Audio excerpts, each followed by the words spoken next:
سلام دوستای عزیز، به یکی دیگه از برنامه‌های آشپزی با ویدا خوش اومدین. توی این ویدیو طرز تهیه خورش قرمه سبزی رو براتون آماده کردم. امیدوارم که خوشتون بیاد.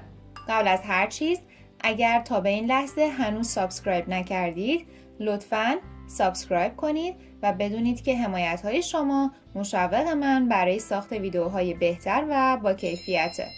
مواد لازم: گوشت 400 گرم، سبزی قرمه 400 گرم سرخ شده، 1 عدد پیاز بزرگ خلالی خرد شده، لوبیا قرمز 1 پیمانه، لیموی عمانی 4 عدد، نمک، فلفل، زردچوبه به میزان لازم. ابتدا مقداری روغن داخل یک قابلمه ریخته و میذارم که داغ بشه. پیازها رو به اون اضافه میکنم و به مدت 3 الی 5 دقیقه تفت میدم تا کمی سبک و طلایی بشن. حالا گوشت رو اضافه میکنم و تفت میدم تا کاملا رنگش عوض بشه. زردچوبه و فلفل سیاه رو اضافه میکنم.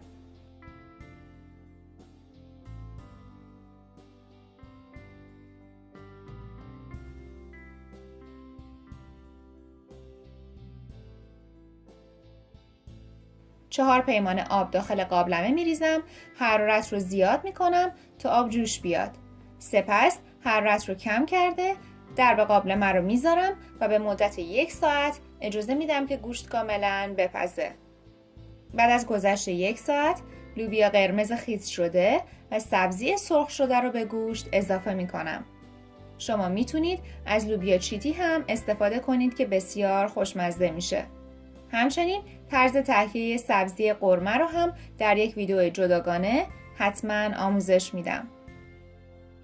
دوباره درب قابلمه رو میذارم و به مدت 45 دقیقه اجازه میدم که خورش جا بیفته.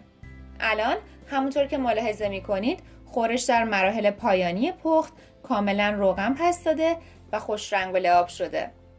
نمک و لیمو عمانی رو اضافه میکنم و دوباره اجازه میدم که فقط به مدت 15 دقیقه دیگه هم بپزه.